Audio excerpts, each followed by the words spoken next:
For the first time since 1992, Super Tuesday has finally lived up to its name. In a head-spinning 72 hours, the Democratic race turned upside down and inside out, proving, at least to us pollsters, that voters can be, well, unpredictable. There's a bunch of great lessons here, including field dates matter, intensity of support is critical, and keep an eye on those persuadables. We're going to discuss all of those, and then we're going to look ahead to the next set of states and ask if these great lessons still matter, places like Michigan and Florida. Look out! Jill Jiu-Jitsu Biden is clearing the stage for the next Poll Hub.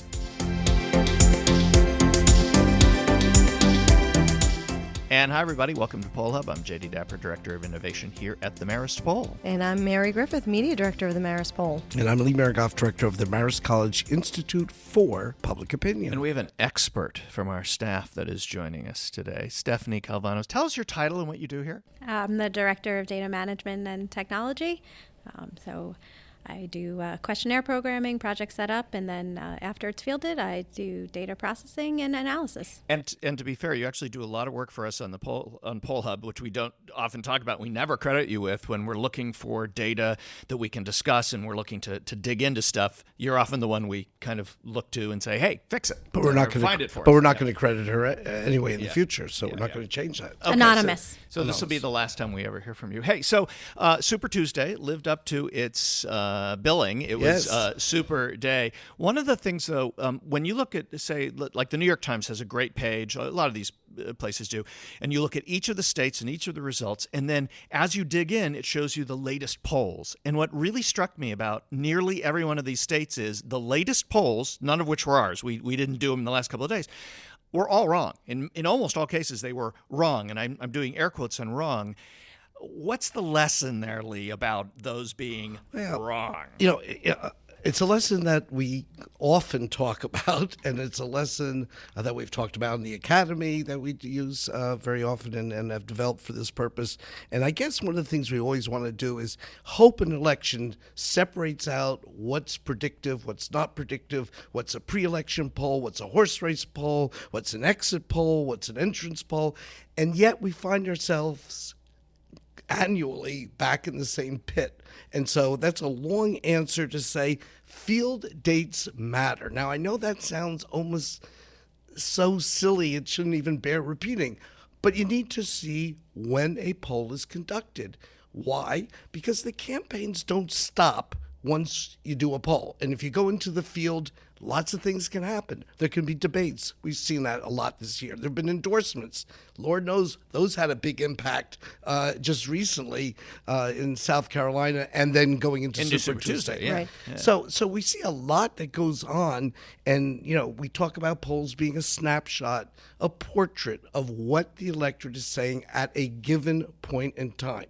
Having said that, social media goes abuzz when a poll conducted 8 or 9 days before a primary is then, here go my air quotes, wrong. Right. Because the primary, well, it makes logical sense that the campaigns are doing things. Both campaigns, it's a moving target.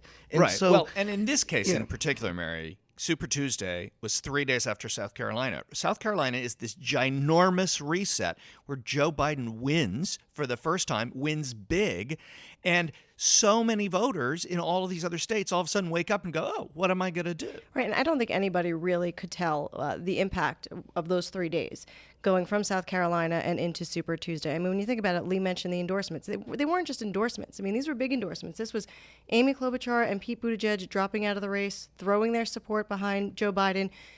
Klobuchar and Beto O'Rourke, who also wound up endorsing Biden, appearing on stage with Klobuchar.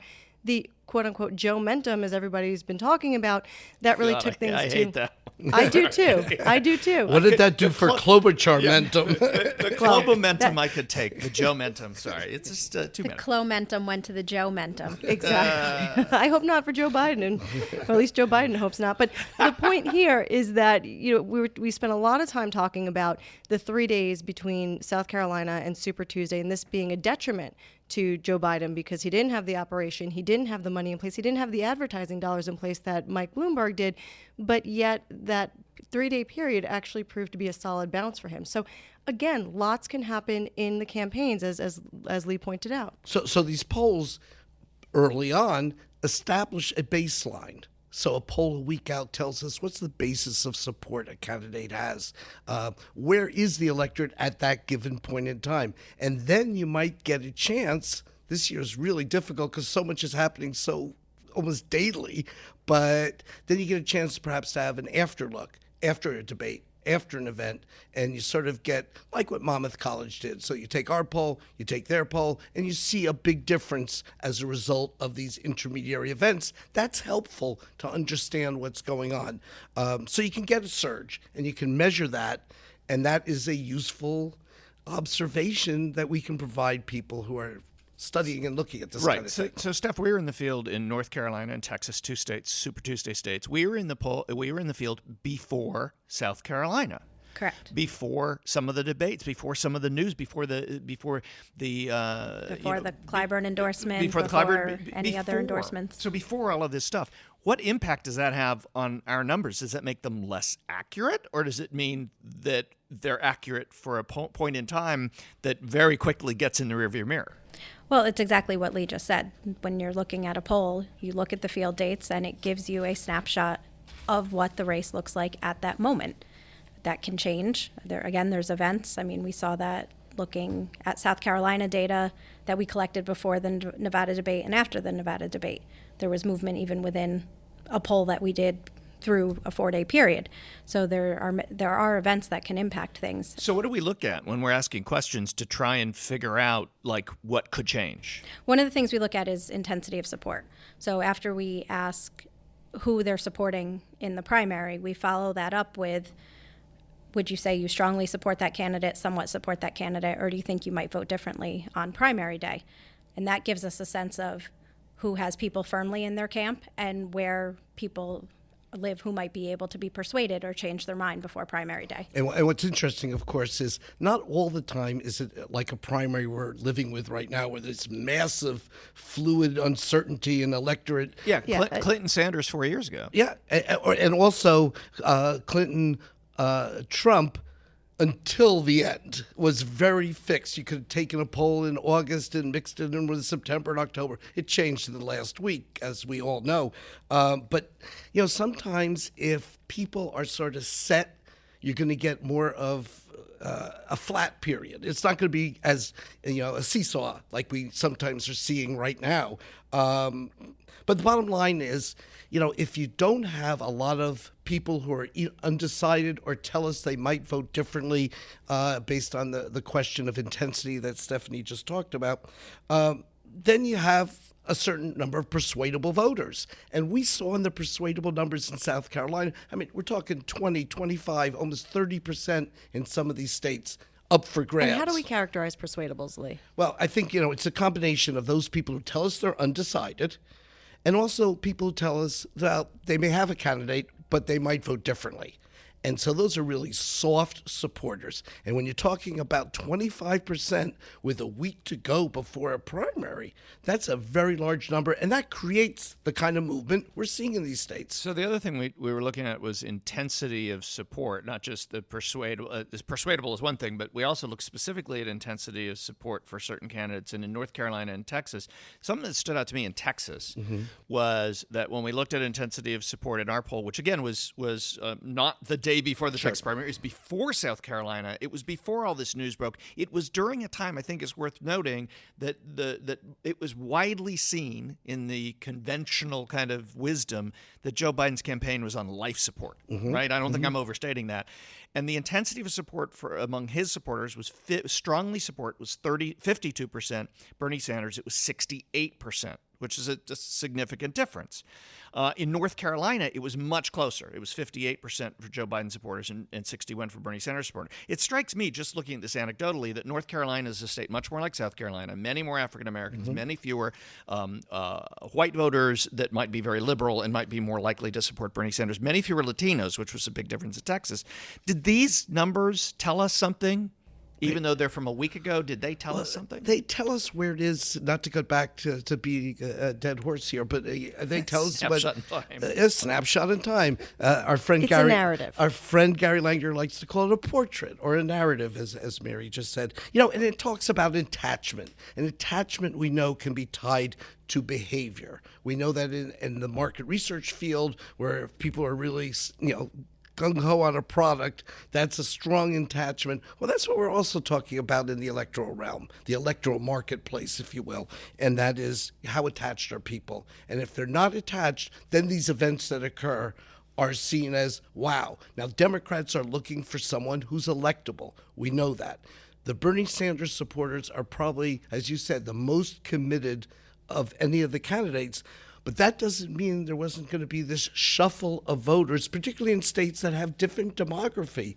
Getting back to what we always say, we've said on the podcast, if you start with Iowa and New Hampshire, it's a very different electorate than when you get to South Carolina. Hello, we just observed or that. California or Texas or North Carolina or all the places Absolutely. we just saw. And can we talk a minute about turnout? I mean, when we look at Yes, Super of Tuesday course. here, Joe Biden, turnout was extremely high in the states where Biden did well, except in Bernie Sanders' home state of Vermont. And, Bernie Sanders was really counting on the youth vote to come out and support him. And, the fact that he really didn't punch through shows that perhaps that support was weak. Yeah, so that's been what he's been sort of his ace in the hole, and it hasn't happened yet. The turnout is surging, and so it's just not his folks. Hey, Steph, can I ask you about exit polls? Because you've dug into the exit polls, and we've been looking at the exit polls in North Carolina and Texas because we did polling there, but the exit polls all over are out for all of these states. And the conventional wisdom, again, the narrative we're hearing is that the late deciders broke decisively for Biden.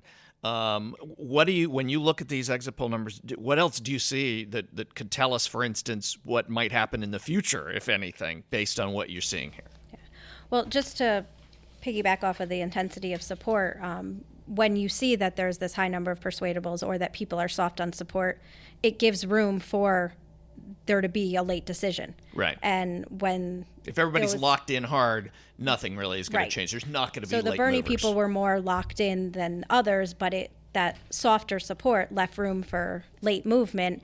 And in this case, the late movement and the late deciders broke for Biden, which is why he had such a performance last night on Super Tuesday. And what's fascinating to me, and I think in some ways this election has been an analyst's delight, not a pollster's nightmare. Okay, it's a delight. I like the reframing. Yeah, Very yeah. good rebrand. Because you have all this late movement at a time where we have so many early voters. We're talking about late deciders. That's what's creating the movement. But we're not talking about everybody. We're talking about only those who haven't already voted. And in places like California, they had 3 million already in the bank. Roughly before, in Colorado, 60% of the vote was already there before all these endorsements took place and the subsequent events of the Biden surge. So working against a big surge is the fact that things are sort of set in place because some people have already voted. Despite that, we still saw the big surge, which says the wave was, even a bigger tidal wave than might have otherwise been. Right. When the same day vote can make up for Yeah. the early vote and close that gap, that Yeah. the same day vote and those late deciders really did. And we ask turn about out. that. We ask if somebody's voted or not, right? Yep. We Oh, have. sure. Yeah. Yep, we do. And what is that? That helps us understand what intensity of support that we're talking about. What does it help us understand when we look at that, and we can look at that versus what then happens on Election Day, for instance? Well, it gives us a sense of, if we look at a crosstab of those who already voted compared to those who are yet to vote, obviously the top line ends up being the combination of the two. But when we look at those who have already voted, it gives you even more of a sense and a way to compare to the numbers that come out and the way the race was looking, not only a snapshot in time at that moment, but you can compare that to the results that we're already in. And in our polls, we saw that it matched the narrative that Sanders, was looking good in Texas until that late movement. And that's the way that early vote was going. And this is not without consequence. The presidential elections that Barack Obama was involved with in 2008 and 12, he won the early vote. He actually lost the election day vote to McCain and to Romney. in those two elections. So it was the early vote that got him the margin that he then carried forth on election day. And there's way more early voting now than there was Yes, in yes. 2008. Yeah, and campaigns are pushing that. I mean, obviously it's easier for the campaign to know that they have them in the bank, but as pollsters and analysts, we have to take a look at that, and So it's an interesting I phenomenon. have one other question about Bernie and his level of support, which is it's very strong. We know Bernie bros and all that stuff, but there's also been a lot of talk about the ceiling. Do we see a ceiling in either the exit polls or if we dig back through everything we've just talked about, which is, when you're in the field and then you look at when the intensity of support for people and then the late deciders, when you throw that all into the blender and hit puree, does that tell us something about does he have a ceiling? I feel like there's a Cuisinart in here. There's a smoothie in here. Yeah, the Bernie smoothie. I don't know, something in there, but yeah, it tells us, that you do have that factor that has to be considered into the equation. Does he have a ceiling? I mean, that's ceiling. Look, his vote in a two-person field last time was a lot higher than the 25% he was getting in a lot of states on Super Tuesday. And in fact, there were 3 states, if I'm not mistaken, Oklahoma, North Carolina, and Maine, that he carried against Hillary Clinton that he did not carry in Super Tuesday. So, he's got his intense following, but the base has not broadened. And that's a problem for his candidacy going forward as we look at other states. Now that we know that he does very well among Latinos, but not among African Americans, that he does well among young voters, but not among moderates and older voters, that he's losing the electability argument, which is big for Democrats, we can now look at the states coming up and say, well, if that formula holds. So let's do that. Yes. What's coming up? Well, we got good states coming up. What we haven't heard from, and let me start it, we haven't heard so far from the industrial Midwest. So when you talk about a general election in November, you want to know about an Ohio and a Pennsylvania and a Wisconsin and a Michigan. Yeah. And those, probably missed a couple along the way, but those states we haven't really heard from. We know that Joe Biden did really well in sort of, the South, where the African-American vote is large, and he did very well in other places, border states, perhaps a few of. But we don't know about the industrial Midwest. But coming up is, let's see. So Michigan and Missouri. Michigan and Missouri are next. So it's going to Tuesday. be also you're going to have in there though Mississippi and Washington. So there's going to be some others mixed in, and then you get into the Floridas and the Illinois and the Ohio, and then in Arizona in there. So those are Georgia, Wisconsin. Yeah, you can stop right there. All those states are coming before the end of the month. Did Georgia and Wisconsin before the end of the month? Later on, those are Or they're in April. Those are actually in March as well. So March, a lot of stuff is going to happen in March. Do these things we've just talked about, are they likely to be impactful in the next set of races? In other words, are there going to be late deciders, do we think? Well, or is it now baked in? Have we now baked in? It may be a little more baked in than it was so far because we have fewer candidates and there's going to be less swishing between the candidates. I should correct myself. Wisconsin is in April. Okay. So, Steph, we've polled in many of these states. What do they look like compared to the states we've seen? Like, what does Missouri look like? What does Michigan? Sanders won Michigan in 2016. It was a staggering blow. It was a big blow to Hillary Clinton. What do these states look like compared to what we're seeing now, especially on Super Tuesday? Well, they're different than your Iowas and your New Hampshires. Florida has the diversity that you see in a Texas. Some of the other states have larger African American proportions than, again, your Iowa and New Hampshire. So that will play in.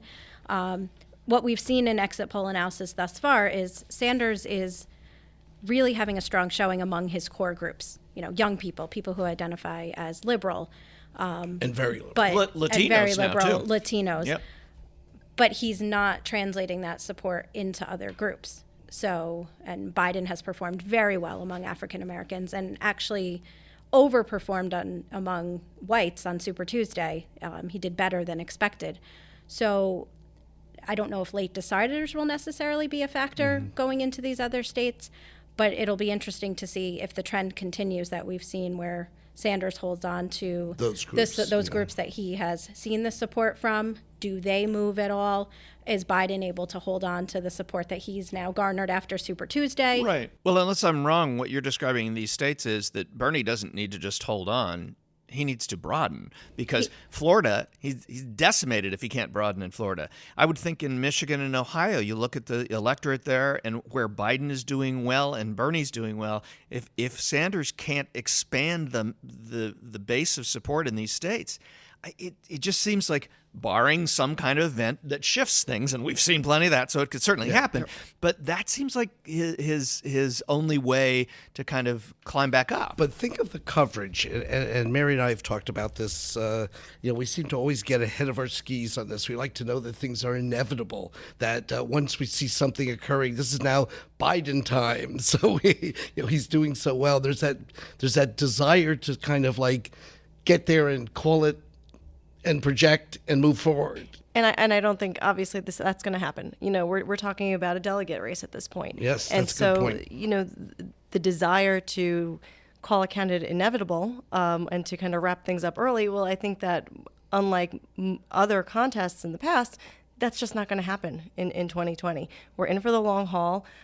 How long that's going to be, we just don't know, as is the case with many of the primary and caucuses that we've been talking about over the past month or so. Yeah, I know in the class Mary and I teach on the 2020 primaries with the Marist students. One of the things that we've been talking about, I mean, in the beginning, it's all being calibrated on decimal points in terms of the popular vote. So Iowa, New Hampshire, it's like, who wins those tiny little states by, decimal points? And that seems to matter. But as Mary said, we're soon going to start talking more and more about delegates. Oh, we already are. And we are. And then even the word contested convention is appearing, but I think going to be very short-lived this time, as it has been in the past. I have a question for all of us. Anybody who wants to answer. You've got a room full of Michigan, Ohio, and Florida voters.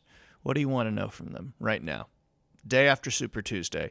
What do you want? And they're not voting in some cases for a couple of weeks. What do you want to know from them right now? Electability, who they see. Their number one issue. If they've made up their mind. and when, how, There you go. if they're able to be persuaded. And how persuadable. Yep. Yeah, they are. I think that. What do you want to know, Jay? Yeah, no, I want to see persuadable. All of the above. I think I'm sure I'll put on my Karnak hat. I think persuadables drop. I think the persuadables are dropping because you now have a two-man race.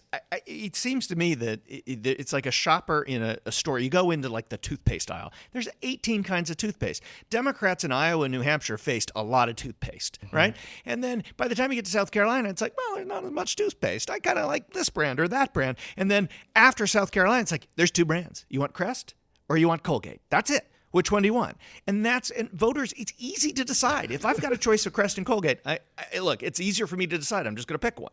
And those two brands are electability versus issues and in how this case, you view sure, it. Yep. Sure. So I think kind of that's why I would think that persuadables largely kind of fall out here back to the normal number of that. What do we usually see? Like 6 or 8%, something like that. Yeah, that could be. They can go single digits as we get closer to election day, but low double digits, I think, is the typical. And we were seeing 10, 12%. high 20s. Right. So I think that changes that. And then we're looking at the chemistry and the formula for that particular state and what they have in terms of the makeup, in terms of different folks, whether they be Hispanic or African American, young, elderly. You talked about Florida. That's a big, diverse state. That's going to be a huge one. But right now, delegates are being clocked in, and this is a contest that's starting finally to take shape. I say finally. We were up in New Hampshire 3 weeks ago? 3 weeks ago. I mean, it's been a lifetime in politics, but not in reality. Well, there is one thing that we do know, and that we're going to be talking about this again on future podcasts. But for now, that's going to do it for this edition of Poll Up. Hey, Stephanie Calvano, our Director of Data Management and Technology. Thanks for joining us today. Thanks for having me. Poll Hub is a production of the Marist Poll at Marist College in Poughkeepsie, New York. I am Poll Hub's executive producer, and Casey Schaff is our very patient editor. Thanks for both executive producing and hosting today. That's good. You're wearing double fun. duty. And because our students are supposed to listen to these, hint, hint, folks, students, there may be a question about Mary's role on the midterm. Wow, okay, that's a big hint. Well, our audience has just increased. How many kids are in your class?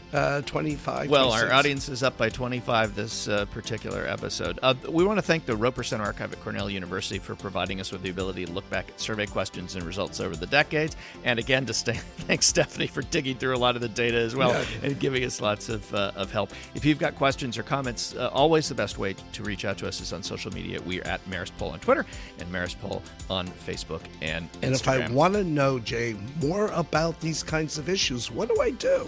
I would go to academy.maristpoll.marist.edu. And I'll find stuff. You'll find the Marist Poll Academy, which is our online learning portal. Yeah, and it's free. We like saying that. It's free. Good. And as far as our poll podcast is concerned, we want people to subscribe. We don't. How's that work? Yes. If people subscribe, that'd be great. And if you like what you hear, leave a review, because reviews help other listeners find this podcast. And if they're interested in polling, there's no better place to be than Poll Hub. Yeah, and that probably will wrap it up for this edition. Say bye, Lee. Bye, Lee.